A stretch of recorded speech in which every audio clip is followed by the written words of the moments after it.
Hi everyone. ఈ problem solve చేసే ముందు ఫస్ట్ 3 స్టెప్స్ ఫాలో అవ్వాలి. ఫస్ట్ స్టెప్ ఏంటి అంటే ఈ ప్రాబ్లమ్కి రిలేటెడ్ అయిన టేబుల్స్ ఏమేమి ఉన్నాయని చూసుకోవాలి. సెకండ్, క్వశ్చన్ అనలైజ్ చేయాలి. థర్డ్, క్వైరీ రాయడం స్టార్ట్ చేయాలి. సో ఫస్ట్ స్టెప్ ఏంటి అంటే టేబుల్స్ ఏమేమి ఉన్నాయి. ఈ ప్రాబ్లమ్కి సంబంధించిన టేబుల్స్ ఓన్లీ ఒకటే, అది సిటీ టేబుల్. దాంట్లో 5 కాలమ్స్ ఉన్నాయి. సో ఇవి ఆ columns ID, name, country code, district, populations అనేది. సో ఈ 5 కాలమ్స్ యూజ్ చేసుకొని క్వైరీ అనేది రాయాలి.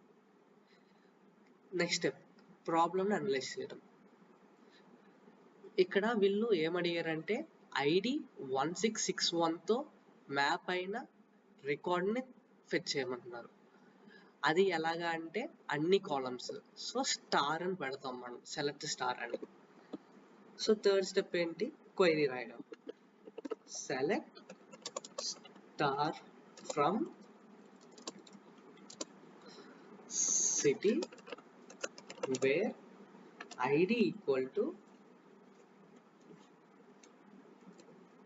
1661.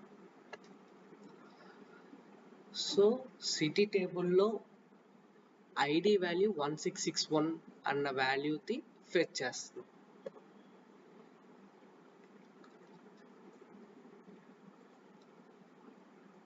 సో ఇది దాని అవుట్పుట్. సో ఎవ్రీ టైం నేను సాల్వ్ చేసినప్పుడు 3 స్టెప్స్ గుర్తుపెట్టుకోవాలి. టేబుల్స్ ఏమేమి ఉన్నాయి, ఇన్వాల్వ్ అయ్యాయి. నెక్స్ట్ క్వశ్చన్ని బాగా అనలైజ్ చేయాలి. థర్డ్, అప్పుడు క్వైరీ రాయడం స్టార్ట్ చేయాలి.